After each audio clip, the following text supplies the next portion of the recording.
Thank you, Ambassador Park, and for this very valuable opportunity to share my view with the friends and the guests and the experts about the security situation at the Korean Peninsula. And actually, now this session, we are discussing about China-US relationship and with the impact on this regional security. And one thing I think we should remember or keep in mind, and there are many problems and conflicts between China and the US. And the North Korean nuclear weapon is just one of them. And if there's not 1,000, at least there are 100 problems between China and the US. So this issue is just one of the hundreds. And currently, I think that if you look at the international media, and they have more interest to report the conflicts between China and the US in South China Sea, rather than talking about the North Korea's nuclear weapons. And if you go to the country beyond the Korean Peninsula, you can hardly hear people talking about North Korea's nuclear weapon, but not here. Well, what I want to say, I want to say China and the US have to handle about all of these problems between these two countries, and sometimes adopt a bilateral approach, and sometimes multilateral approach. North Korea's nuclear issue is related with at least 4 countries, and North Korea, South Korea, China, and the US. So this inevitably, we need to solve the problem or manage this problem, handle this problem by multilateral approach rather than the bilateral. So what I mean that the cooperation between China and the US on North Korea's nuclear weapons is limited. I do not mean the cooperation is limited. It means the impact of the cooperation is limited. And if this cooperation is very effective, we already denuclearized North Korea. Well, since the end of the Cold War, and the North Korean nuclear weapon is a 4-party game. And then, I don't know why, and Japan and Russia becomes a player into this issue. Actually, the 6th party talk and did not solve the problem.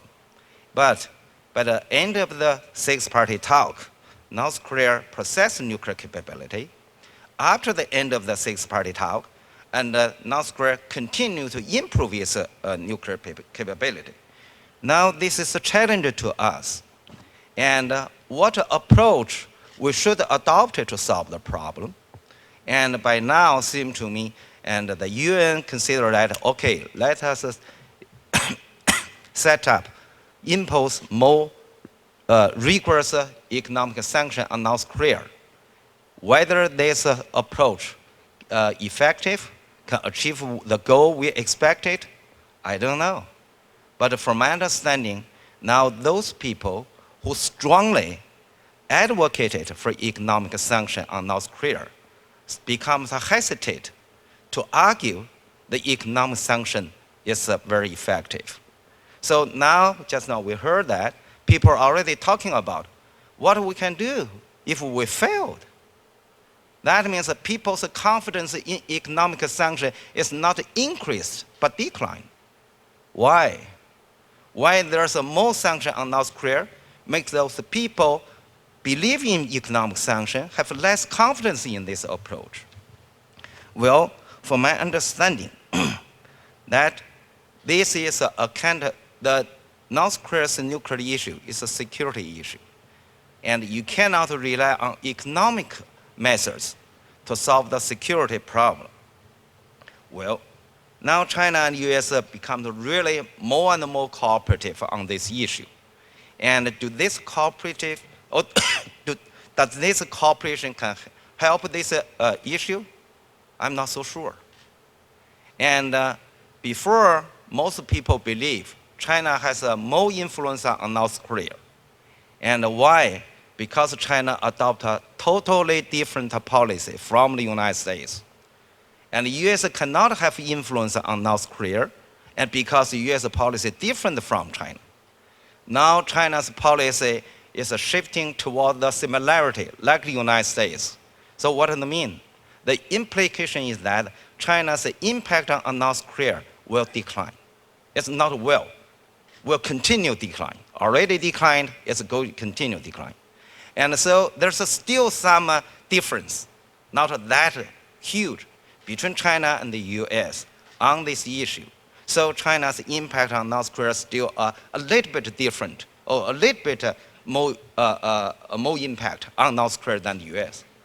When someday China adopts exactly same policy like US, that means we will have the exactly same impact like the US. And if US have zero, maybe we also have zero impact. So do the cooperation help us to solve the problem? I think it's a help for prevent the war. That's true. The cooperation between China and the US on the North Korea's nuclear program do help to prevent war from occurring in this region. But it doesn't mean that it will help us stabilize the situation. My personal prediction is that the situation will become worse and worse. The tension will become serious and more serious, rather than it becomes more tense rather than less. But then everyone develops more confidence in that there's no war, there's no danger of war. So that's the situation already happened. And for this region, since the end of the Cold War, and there's a lot of tensions in East Asia, but this region is so peaceful. There's no any real war since 1991. And we have a more peaceful region than the Europe. European experienced the war in Kosovo, the war in Georgia, the war in the Ukraine. But in this region, we are so lucky. We have tension, but no war. So that means the cooperation between China and the US will continue to consolidate the situation and prevent war from occurring, but then the tension will continue to grow. Okay, last I want to say, what will happen in visible future? Let's talking about 5 or 10 years. we cannot know what will happen in 1,000 years, 100 years, or even 20 years. Just within next 10 years, the relation, since this issue related with the 4 parties, and China, US, and South Korea, North Korea. Let's look at the relationship between the US and North Korea. I don't think the relationship between US and North Korea will have some fundamental change in next 5 or 10 years.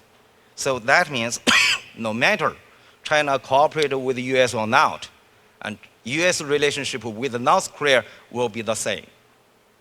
And how about the US relationship with South Korea? I don't think there will be a dramatic change. And China cooperate with the US or do not cooperate with the US on the issue, and the US and the South Korea's ally will be maintained the same. Certainly, just now, Ambassador Park raised the question, how about this scenario? South Korea will go to the nuclear weapon by itself. Well, I doubt South Korea will make that decision, because all policy makers have to make the judgment which approach is more beneficial to the South Korea, to have a US nuclear umbrella or to have its own nuclear capability. The trade-off is very clear. So that's why when Trump argued that he preferred to let Japan to have their own nuclear weapons, and the US stopped providing the nuclear umbrella. And then the response from the Abe administration very clear. He said, no, we won't. I don't think your government will do different decision than the Abe administration on this specific issue. Okay, because this is so obvious. And you possess nuclear weapons and use it to get rid of American nuclear umbrella, except increase the cost. You don't get any more security protection to yourself. Then, how about the relationship between China and South Korea? No matter we cooperate with the US or not, and China and the South Korea relationship mainly decided by South Korea's policy toward China. As long as South Korea and keep a distance from the US on South China's issue, on the arms sale to Taiwan's issue, on the Diaoyu Islands problem from Japan, I think China and South Korea can improve the relationship. But if your government make a decision, okay, we totally side with the US, we support all of US military containment against China, then China and the South Korea's relationship will go down. Well, how about your relationship with North Korea? I think it's also very, very sure the relationship will getting worse and worse rather than getting better. And we know some people think, and we really dislike that regime. We want to set economic sanction on them. Well, that's understandable. But the question is that you set more sanction on that, can you make the North Korea back to the negotiating table? I doubt. And the South Korea already withdraw from the six-party talk. And why? And what's the purpose for them to rejoin the multilateral dialogue? Well, they heard that they secretly contacted with the US, try to have a bilateral discussion. I don't think North Korea will join any multilateral dialogue about this issue. They will prefer the strategy of a bilateral approach rather than multilateral, because they don't think the multilateral will be fair to them.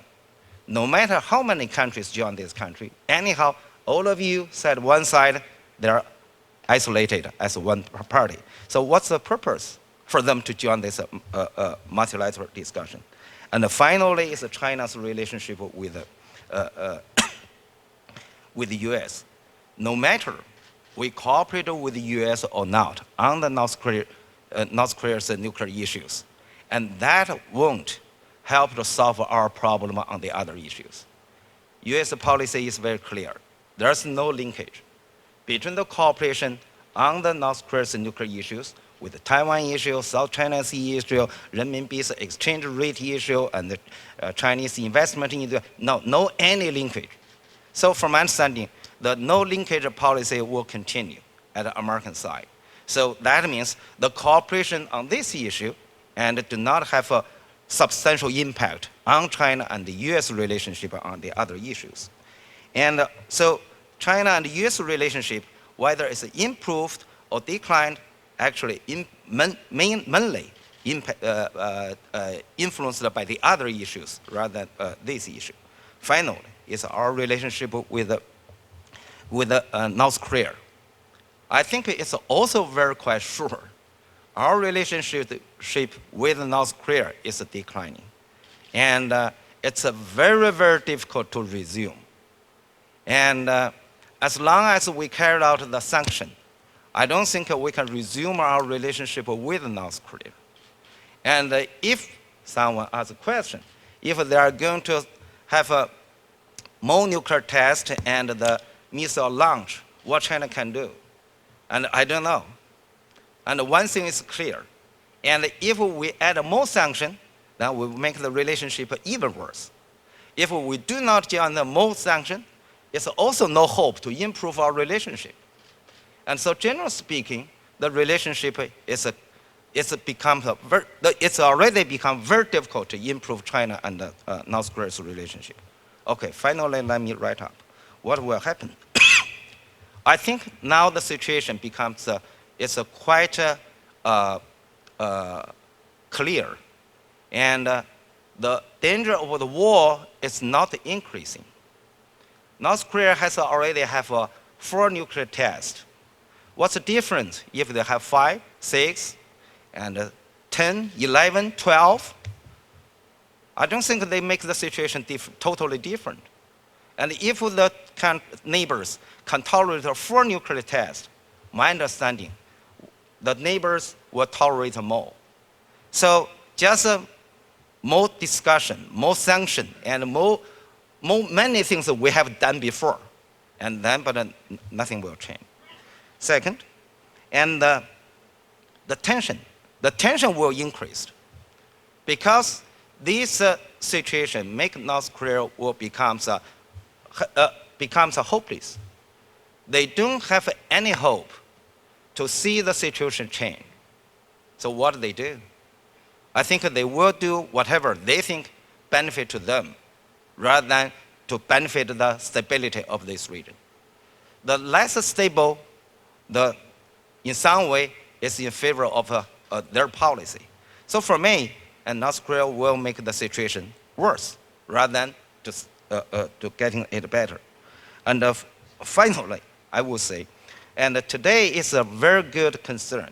It's a very try to see whether we can find the other kind of multilateral dialogue to replace the role of the six-party talk. I don't know. But anyhow, the experienced six-party talk tell us, and bring the Japan and the Russian in, do not help very much. So they join us or do not, and it seems to me no one care, right? So now we try whether we can 4-party, 3-party, and anyhow, they seem to me 5 and 6 are same. So we are looking for 3 or 4-party dialogues. Thank you. I don't know whether it's achieved that. Thank you for your comment.